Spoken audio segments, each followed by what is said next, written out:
all by myself. Don't want to be all by. I don't have to be all by myself because it's Sudbury Politics, the show, and I got my friends Richard Everhart and Rachel Adrians with me tonight. It's going to be a fun podcast. Rachel, where are we at tonight? Well, in my dressing room at home, where I've pretty much been living for the past few weeks since I'm forced to work from here now, which is okay because I have 2 kittens that really just like you, Jeff, on the note of my 2 kittens. And my man here is also working from home. So we're surviving. What about you, Richard? Well, my kids are sleeping, thank goodness, but I'm down in my home office right over there. They practice piano while I'm trying to work or play Lego or walk into my Zoom meetings and look funny at the other professional people that I'm trying to have conversations with. But all in all, I'm used to working down here anyway all the time. So it doesn't disrupt my life too much, except there's a lot more people in the house than usual. Right. But thankfully, they're all asleep right now. And how about you, Jeff? How's Walter doing? Walter's fantastic. Walter's my roommate. He's been around for a while. That is a sad-looking remnant of a plant, my friend. You've been watering it with vodka. Taking care of him. Well, you're home all the time. You could water the plant. Plant's drowning. Maybe that's the problem. Yes, it's just we're no longer Sudbury Politics. We are now Sudbury Horticultural Show. Jeff, I think you've been overwatering your plant. You should probably anyway. So probably quit drinking, Jeff. So it's been a different week for politics. The last time we got together, Rachel, you couldn't be with us, but Richard, it was our first Skype meeting like this, and we thought maybe that would be our only Skype meeting like this, but looks like there might be some more. Well, there's no doubt about that. We're probably going to be like this for a while. I think we're going to plan some really great episodes using the same kind of technology that a lot of Canadians are working like this now. So I'm sure we could do a podcast like this. Rachel, what do you think we have on tap? Well, I don't think there's going to be any high fives over my head anytime soon. So I disagree. Oh my gosh. So yeah, speak here, obviously locally in terms of kind of what's been going on with our Northern Life here and our Sudbury.com. So I'll just kind of start by showcasing this lovely final edition of the Northern Life that I received at my door or my driveway this morning. So you guys want to tell us a little bit more about what kind of going on there? Well, it's been a while, but local media has been slowly dropping out from across Canada, but Northern Ontario in particular.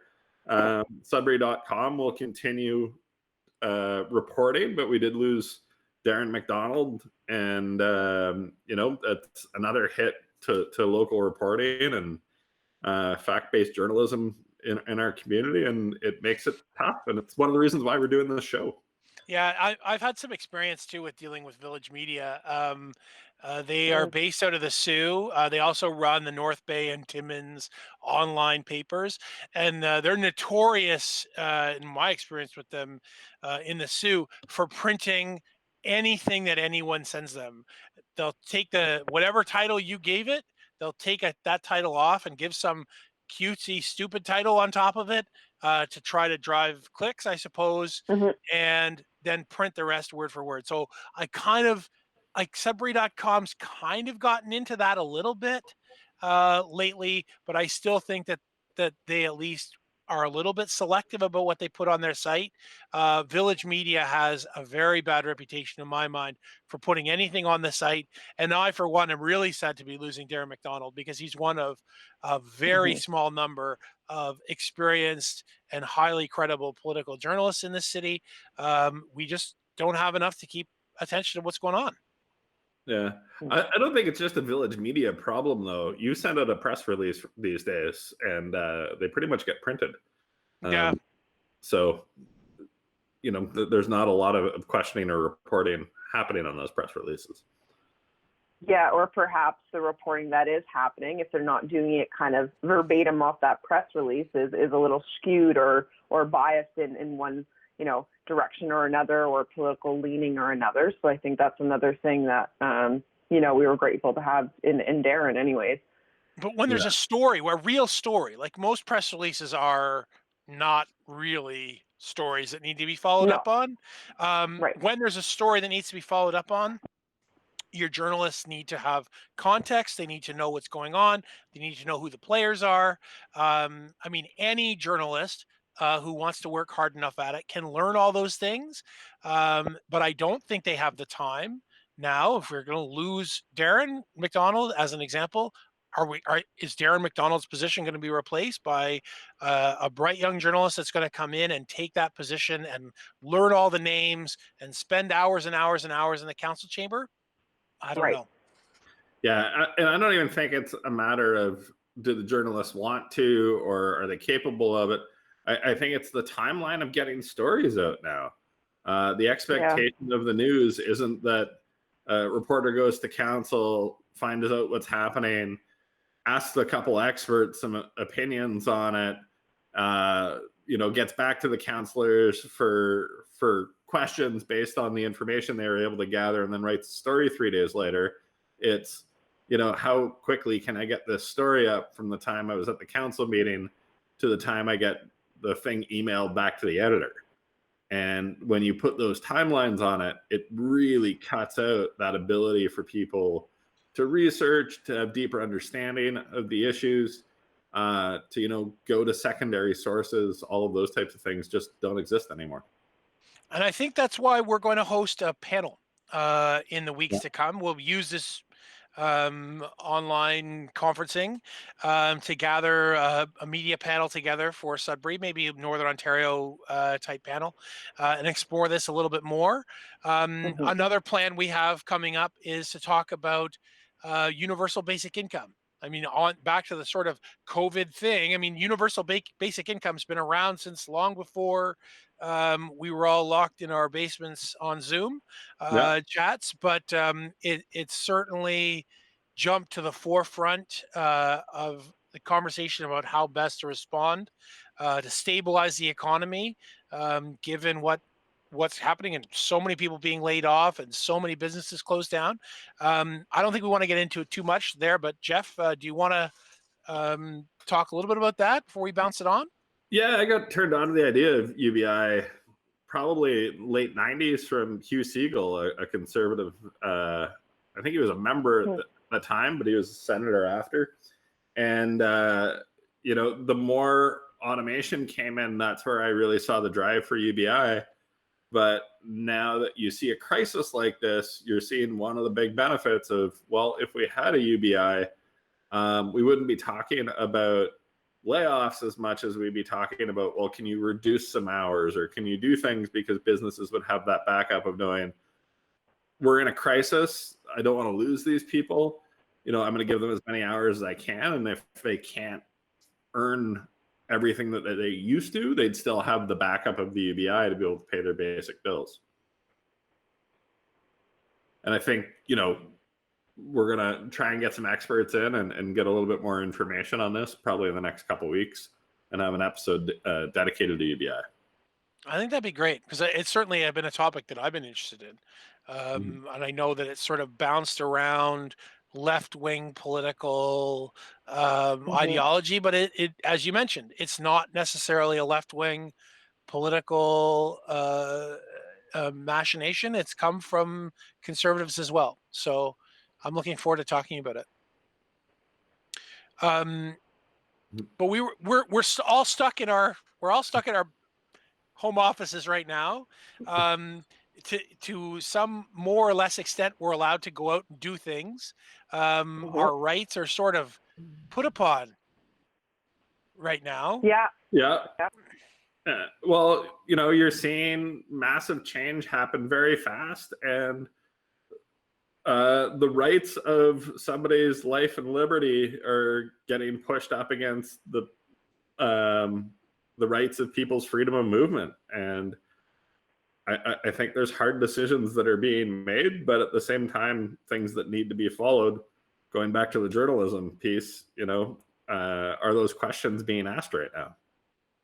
Yeah, for sure. I think it's, of course, we're in, as we know, this unprecedented time with the coronavirus, and we're seeing a very interesting conflict right now between individual rights and freedoms and collective rights and freedoms that the state needs to protect for public, order and the health that way. So in seeing that conflict, of course, anytime there's a conflict of those crucial rights, there has to be a balance worked out there.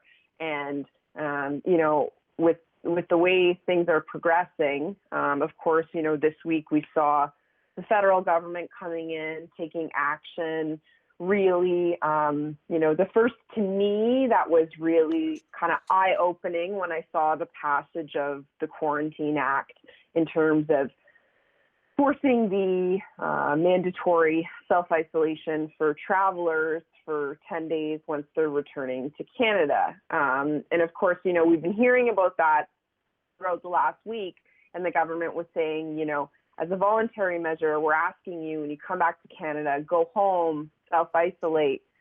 We weren't necessarily seeing that. You still have people stopping for groceries on their way home, doing that sort of thing. And of course,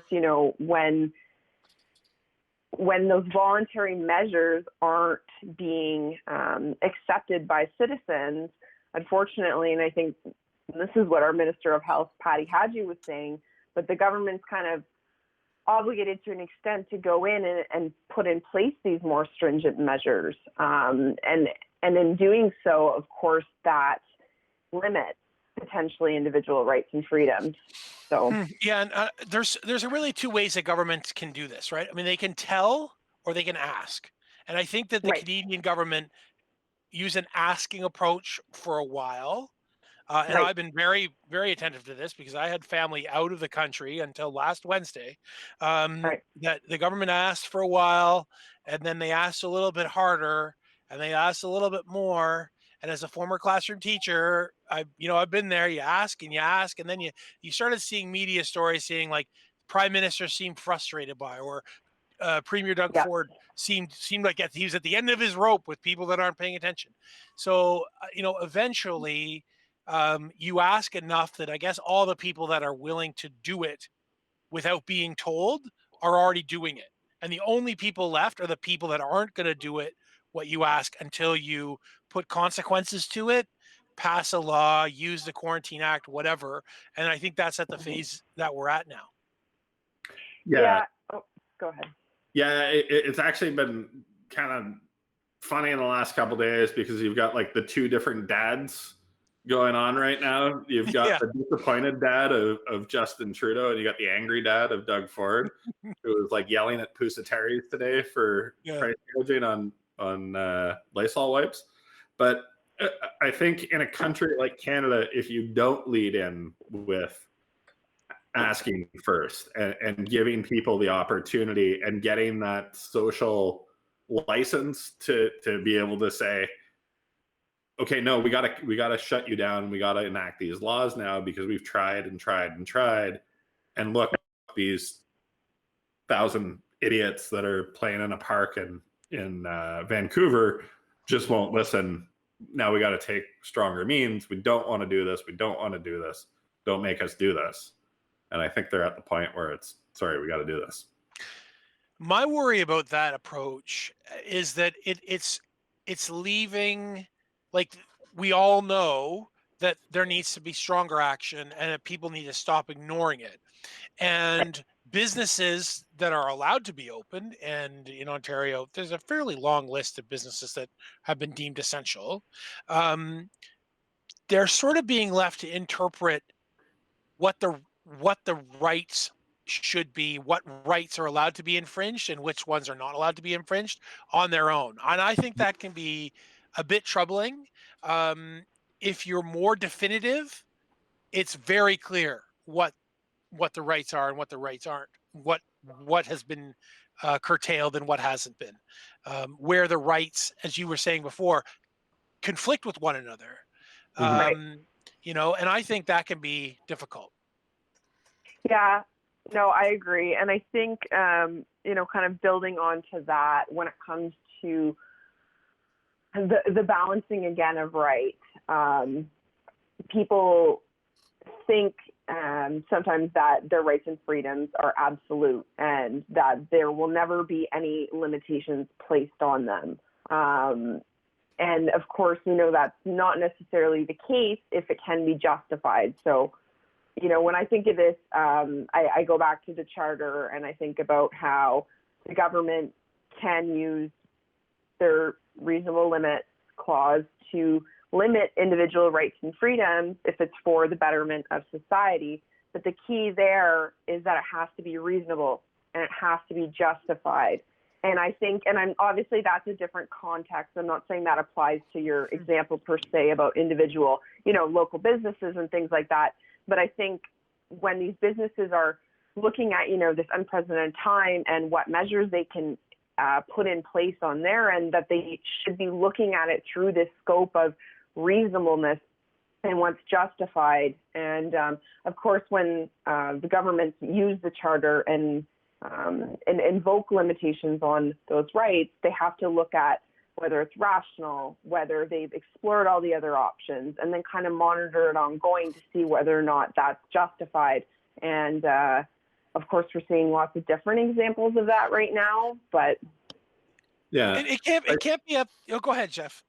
I think one of the problems too, though, is we live in a society and we live in a world now where the political norm has been to create mistrust in government, right? right, So you've seen more so in the US, obviously, but you've got a government down there that's essentially said that, there's a deep state out there and they're trying to take people down. And there's a massive portion of the population that's bought into this. And if you tried to switch gears immediately and said, mm-hmm. hey, you're not allowed to go out anymore, you're not allowed, there's way more conspiracy theorists out there that would say, oh no, they're just trying to take away our rights. This is what we've been prepping for. You know, get right. the guns out of the basement and let's go crazy.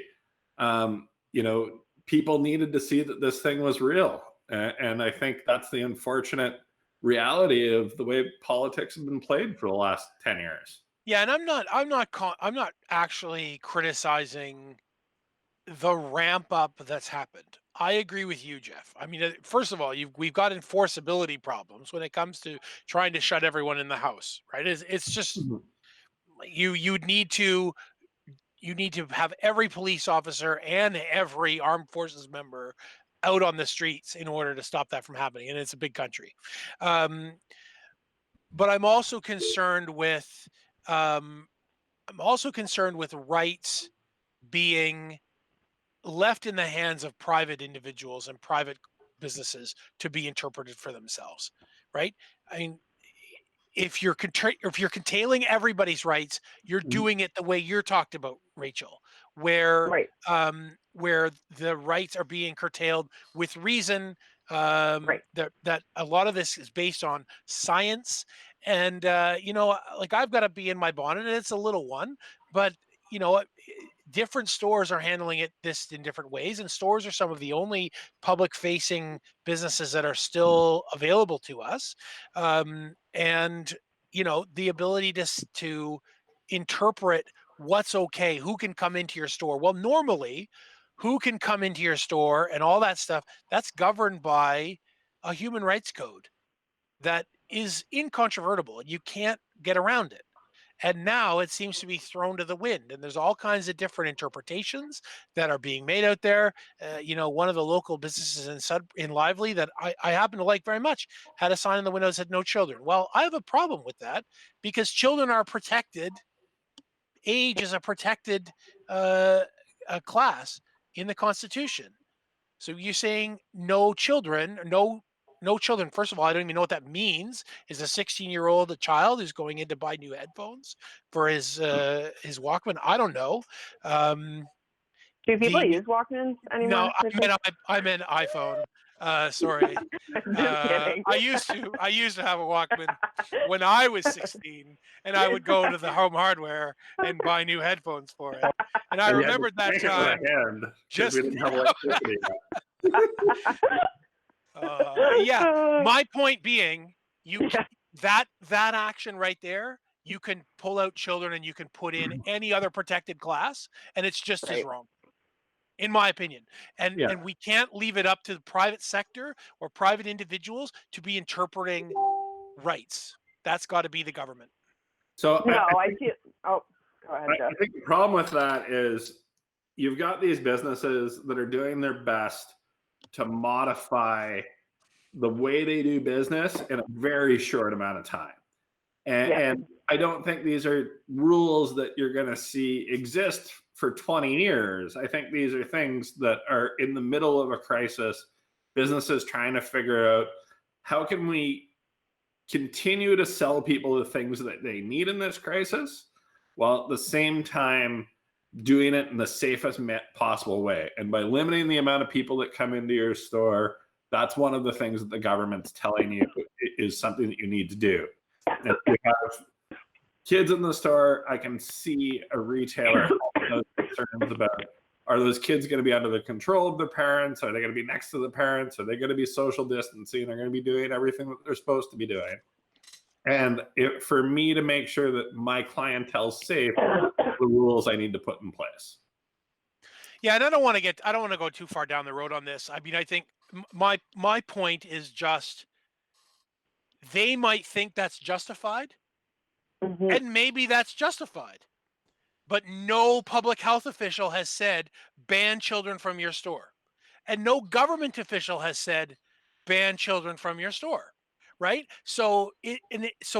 We have to be very careful. And I think there's a strong message to be sent to say if you're going to be screening people, you have to be doing it in a way that respects the Charter of Rights and Freedoms. Maybe the Charter of Rights and Freedoms isn't important anymore. Maybe only the outbreak is important. But I don't think that's true. No. Right? Which when I don't want to get, and I think we should probably flip off of this because we can spend a lot of time talking about rights and their relative importance in an outbreak. But since we're talking about sort of these big ideas, what happened in the House of Commons 2 days ago may not be on a lot of Canadians' minds, but we're a political podcast, so we can talk about this stuff. And the people that our listeners, they care about this stuff, so they probably know that the government passed was a $57 billion stimulus package or aid package, stabilization package, in the last couple of in the early hours of yesterday morning, 6 o'clock in the morning, they passed this bill. But the reason that they were debating this from midnight to 6, I saw a message from Carol Hughes, who's one of the deputy speakers. She wasn't supposed to be there. She was at home here in Hanmer, got called to get in her car and drive to the House at like 4 in the afternoon because they were going to need her to be a speaker. Got there at 11:30 so that she could be one of the speakers presiding over a debate that started at midnight and ended at 6. Why did it start at midnight and end at 6? Well, because the Liberals kind of threw a rider onto this bill that said that basically for the next 18 months, they can tax as they need and spend as they need as long as it was associated with pandemic response. A huge overreach. Maybe no one ultimately will care, but Mhm. but this minority government will survive this this crisis, and then a whole bunch of questions are going to be asked. Well, even I'll just say, obviously, my party stripes are not, totally hidden or anything. So, but even me looking into that, I went, really 18 months? Like, to me, that was an obvious reach. And again, that's just my opinion, but I just thought I'd mention that. Yeah, like I think it was an overreach, but I think in reality, by the time this thing's done, there's going to be so many other things that have happened from the front end of this to the end of this that nobody's going to talk about it or think about it. You're going to see the conservatives try and make some hay over it. I don't think it's going to win them any real political points. And I don't think scoring political points right now is something that people really want to hear or care to hear about. They want to see, am I going to get a check this month? Am I going to be able to cover my rent? And if those things are being taken care of, I think the Liberals are going to come out of this in pretty good shape. I think the bigger question is going to be is what effect does this crisis have on science and politics, on the trust of experts in the political realm that I think disappeared a lot in the last 10 years. But I think you're going to see governments that believe in science and governments that didn't believe in science. And what happens in 6 months to the ones that made the wrong choice? Well, the ones that are making the wrong choice are immediately south of us, right? So, and I think that we don't wish ill on the United States of America, but they've embodied an anti-science approach to governing, and they Right. still are in the face of now being the center of this outbreak. So I think you're right, Jeff. Um, I think I think that it's so telling that a minority government can spend 80 it was 57 million billion here plus a whole bunch of deferred taxes, so $82 billion total, and it's just one of the stories of the day, that most people aren't even going to notice because they're too busy getting a check. To me, a concern that I have about this government, and I don't know to the extent that it's true because there are two different stories about it, but you're right. The Liberals know people just are waiting to get bailed out. Yeah. So many people are out of work, they need their EI. So many people aren't even qualifying for EI, they need some way to survive. Um, what an interesting opportunity to try to extend our reign without having to go back to Parliament for 18 months. Somebody made that decision to put that forward. I think there's still, I think in the future there's going to be an accounting for that. We never actually saw that draft. All we heard was both the Conservatives and the Democrats saying this draft is Looney Tunes. There is this crazy clause in here that was serious enough, whether or not you believe the NDP and the Liberal or the Conservatives or the Bloc who back the Liberals on this. They were still in negotiations all day long for some reason, and they were not just all day long, but to midnight of Wednesday Wednesday to figure this all out. So here we are at the end of it. We've got our initial stabilization, but if one thing we can say is that maybe the Liberals who have been doing good otherwise, maybe they screwed up a little bit on that.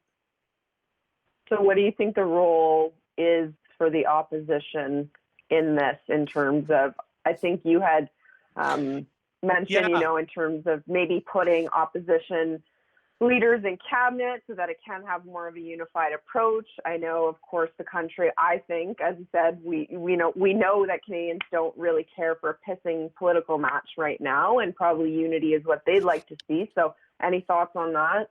Yeah, well, and Jeff, I'm interested in your reaction to this too, because we haven't really had a chance to talk about it too much, but there have been not a few suggestions that maybe what cabinet needs is the swearing in of the opposition leaders.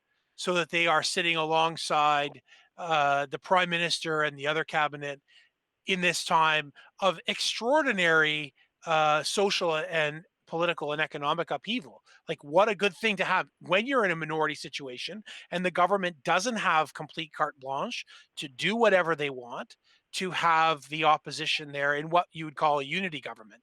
Um, that may have changed this game considerably, and so therefore, sure, cabinet can make spending decisions because the opposition's there. Yeah. So the one caveat I'd have with that right now is usually when you go into these unity governments, you would go in with a negotiation ahead of time and say, look, here's the general direction we're going to go to get through this thing.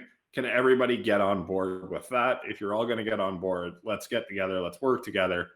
Problem is, at least one of those seats at that table, we don't know who that is yet, right? There's a conservative leadership race going on right now with a couple of the conservative leadership candidates that are still trying to score political points through that thing, which makes things extremely awkward.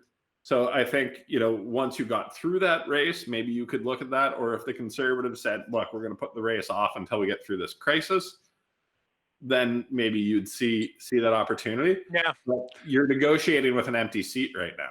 Well, you could totally swear in. I get that. That's a really good point. But you could totally swear in Andrew Scheer. He did badly in the election, but he has been in the House of Commons for a long time. He would not be a bad person to have at a cabinet table.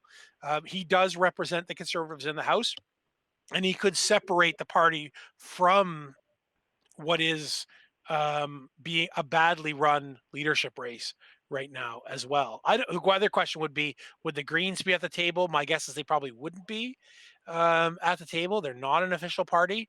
But yeah, you're right. Like, the Conservatives would be the odd party out. My only other worry about that is, would you swear a separatist party into your cabinet?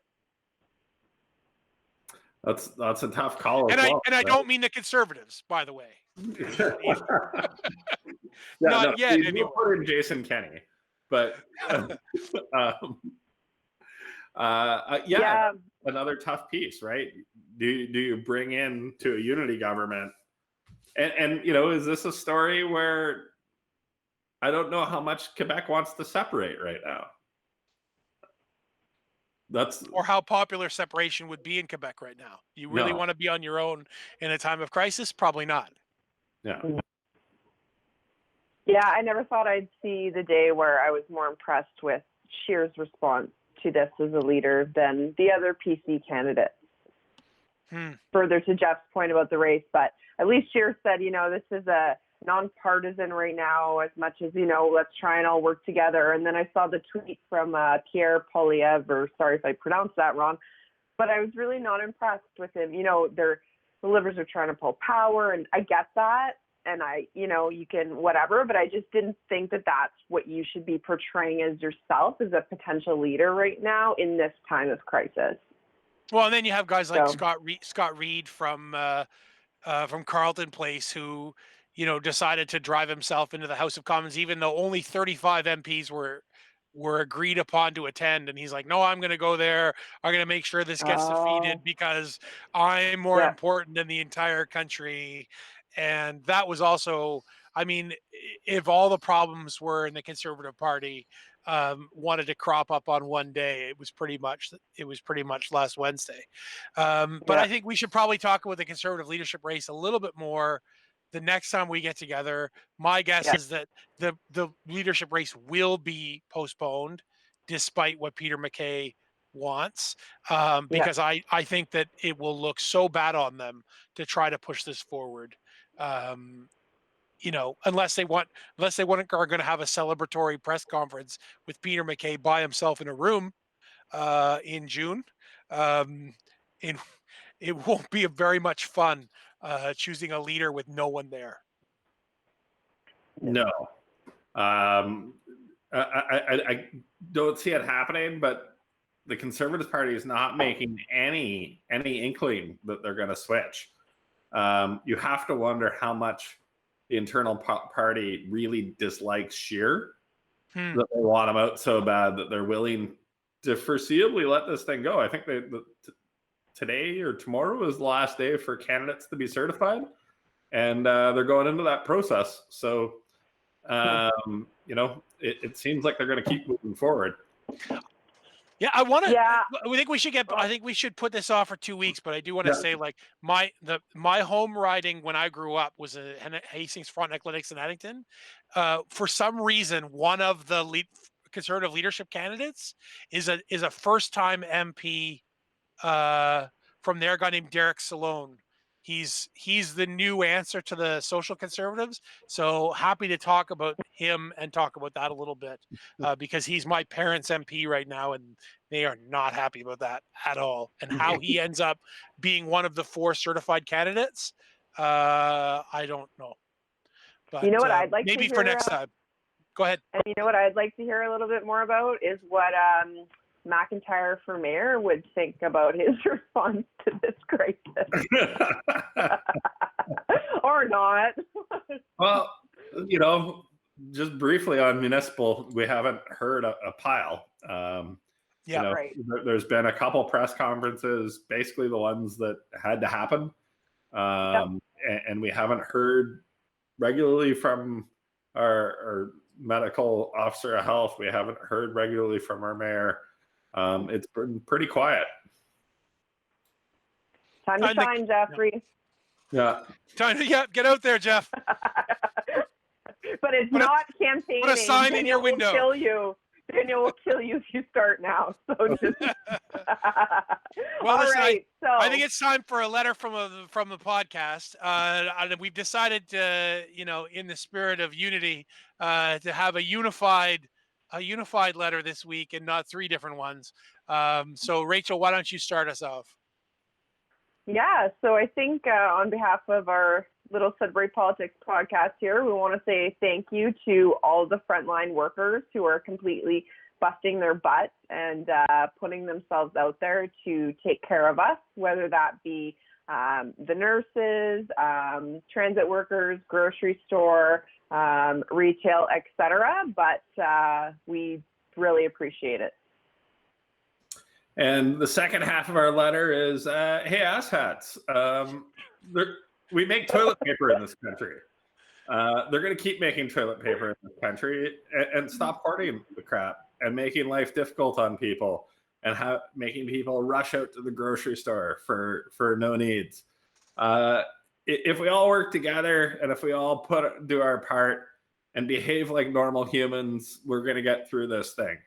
And it's time for Team Sudbury and Team Canada to come together on this and do something for your neighbors.